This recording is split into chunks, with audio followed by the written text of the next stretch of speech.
Yes, students of BA Part Second, I've been teaching you Leo Tolstoy's short story Three Questions. So, page number 29. Now rest a while and let me work a bit. अब जैसे ही राजा ने उस hermit से spade लेनी चाहिए तो उसने कहा एंड रेस्ट ए वाइल, चलो अब तुम रेस्ट कर लो थोड़ी देर, and let me work a bit, तो हर्मिट बोला और मुझे कुछ कार्य करने दो. But the king did not give him the spade, लेकिन राजा ने उसे स्पेड नहीं दी. एंड कंटिन्यू टू डिग, और वो खोदना जारी रहा. 1 hour passed, 1 घंटा बीत गया. एंड अनदर, दूसरा बीत गया. The sun began to sink behind the trees, और जो सूर्य था वो वृक्षों के पीछे छुपने को हुआ. And the king at last tuck the spade into the ground, और अंत में राजा ने ग्राउंड पर एक बार फिर उस स्पेड से प्रहार किया और कहा, I came to you wise man, हे बुद्धिमान व्यक्ति, मैं तुम्हारे पास आया था for an answer to my questions. 3 प्रश्न मैंने पूछे थे और उनका जवाब लेने में आपके पास में आया था. If you can give me none, अगर तुम कोई उत्तर नहीं देते हो, टेल मी सो, मुझे बताओ, and I will return home, तो मैं अपने घर लौट जाऊं. Here come someone running, said the hermit. अब भी उसने कोई उत्तर नहीं दिया और कहा कि वो देखो कोई व्यक्ति भागता हुआ आ रहा है. Let us see who it is, हम देखते हैं कि ये कौन है. द किंग टर्न राउंड, राजा पीछे मुड़ा. And saw a bearded man, और उसने एक दाढ़ी वाले व्यक्ति को देखा. Come running out of the wood, जो कि जंगल में से भाग करके आया था.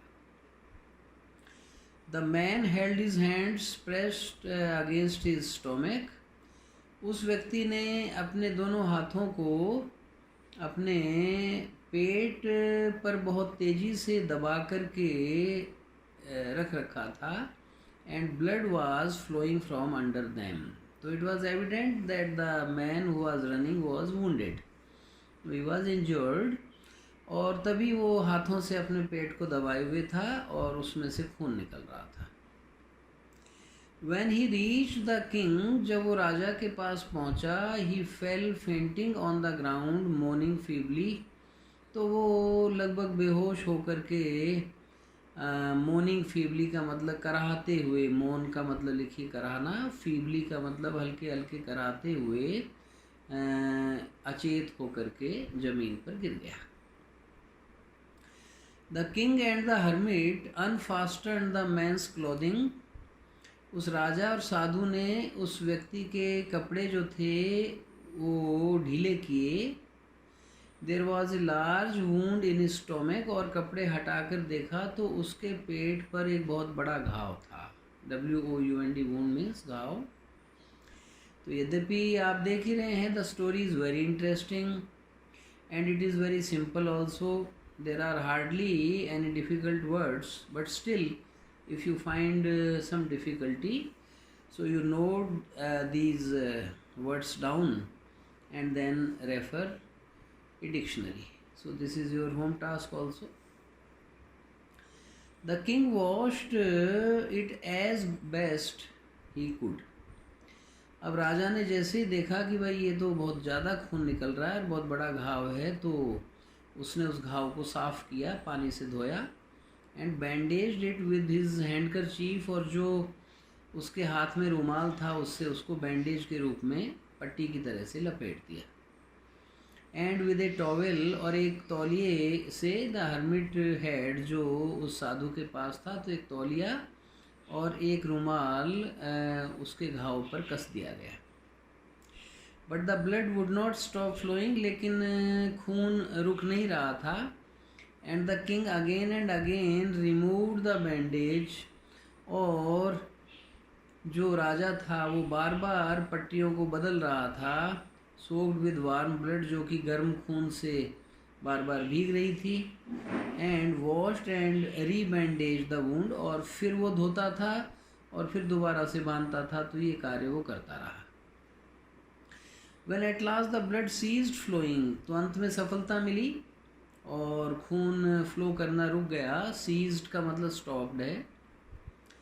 द मैन रिवाइव्ड, तो वो व्यक्ति रिवाइव हो गया, यानी वो ठीक हो गया। And asked for something to drink, और उसके सेंसेस लौट आए और उसने कुछ पीने को मांगा।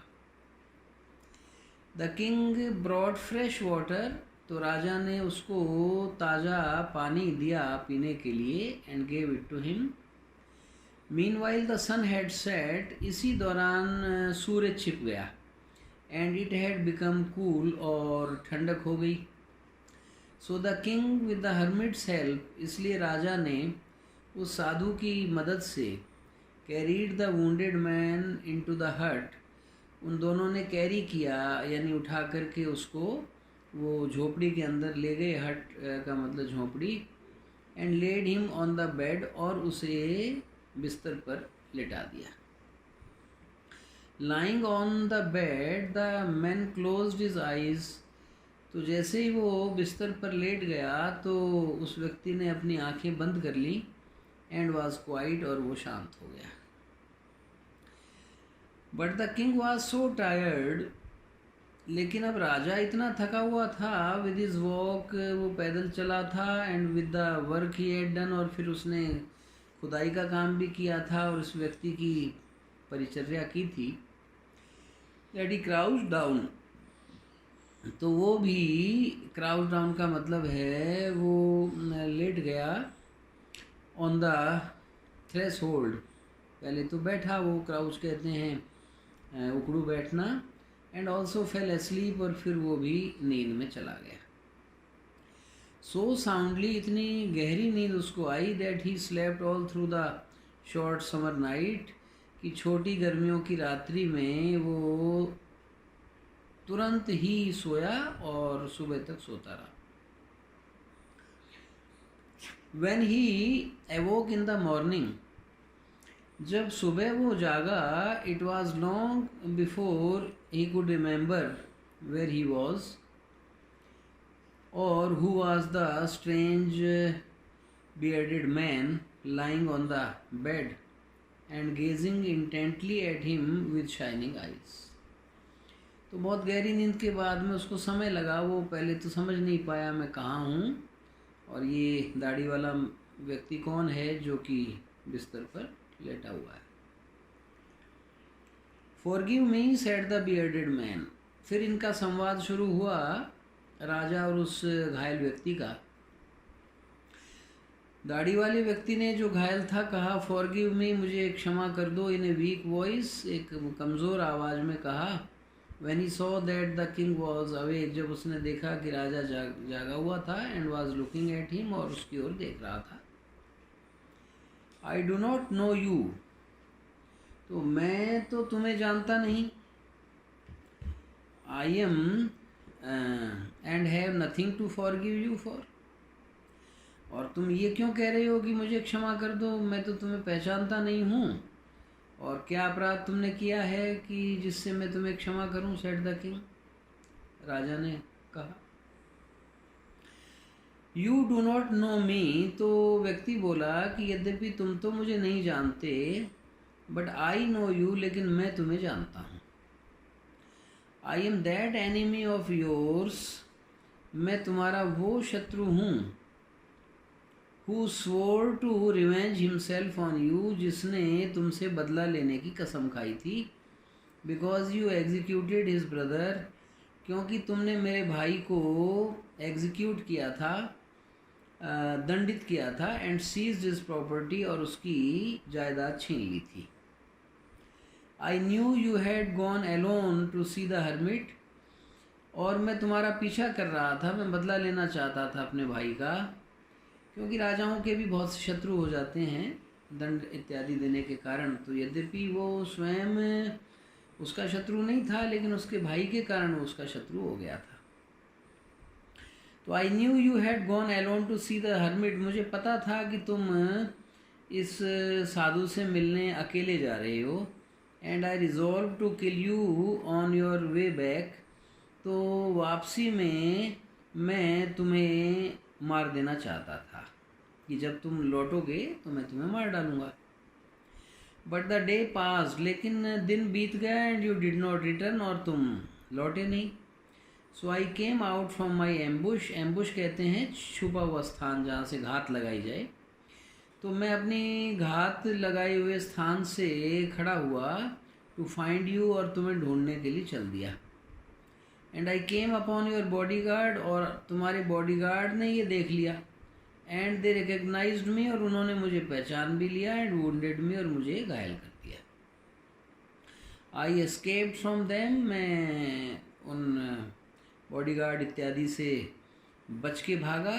But should not bled to death, should have bled to death, और मैं मर ही जाता। ब्लीडिंग आप जानते हैं, रक्त बहने को ब्लीडिंग बोलते हैं, और ब्लीड, ब्लेड, ब्लेड ये तीनों फॉर्म्स हैं। टू डेथ यानी इतना खून बह जाता कि मैं तो मर ही जाता। Had you not dressed my wounds, अगर तुम मेरी केयर नहीं करते, मेरे घाव की तुम बार बार ड्रेसिंग नहीं बदलते, तो मैं मर जाता। I wish to kill you, मैं तुम्हें मारना चाहता था। And you have saved my life, लेकिन तुमने मेरी जान बचाई है। नाउ इफ़ आई लिव, अब मैं अगर जीता हूँ, and if you wish it, और अगर आपकी ऐसी इच्छा हो, आई विल सर्व यू, तो मैं तुम्हारी सेवा करूँगा। As your most faithful slave, तुम्हारे सबसे ज़्यादा वफादार गुलाम के नौकर के रूप में। And will bid my sons do the same, और मैं अपने पुत्रों से भी यही कहूँगा कि वो भी तुम्हारी सेवा करें। फॉरगिव मी, तो मुझे क्षमा कर दो। The king was very glad to have made peace with the enemy, तो राजा बहुत प्रसन्न हुआ कि चलो अच्छी बात है, अगर शत्रु से सुलह हो जाती है, संधि हो जाए, अगर शांति स्थापित हो, तो ये तो बहुत अच्छी बात है। सो इजीली, इतने सरल तरीके से।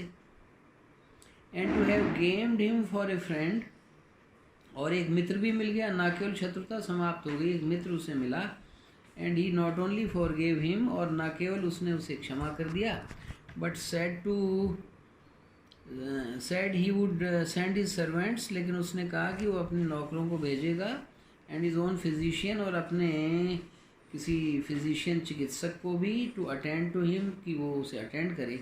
And promise to restore his property, और उसने ये भी प्रॉमिस किया कि उसकी जायदाद जो उसके भाई की थी वो उसे लौटा दी जाएगी। सो यहाँ तक आप मार्क कर लीजिए, 29 पेज तक। 30 से हम नेक्स्ट लेक्चर में लेंगे। और मैंने बताया डिफ़िकल्ट वर्ड्स आपको देखने हैं, होम असाइनमेंट यही है, और कहानी के बारे में भी आपको निश्चित रूप से अपनी एक राय बनानी चाहिए। तो अब ये आपकी इमेजिनेशन पर है कि आप इस स्टोरी को किस ढंग से लेते हैं।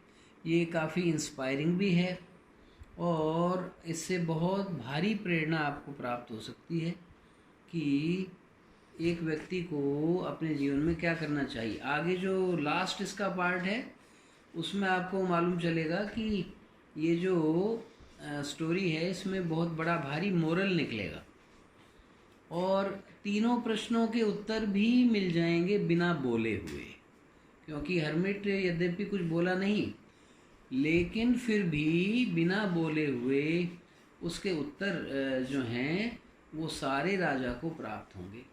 तो आप भी इसको अच्छी तरह से पढ़ करके और अपने जीवन में उतारने की कोशिश कीजिए। Thank you, that's all.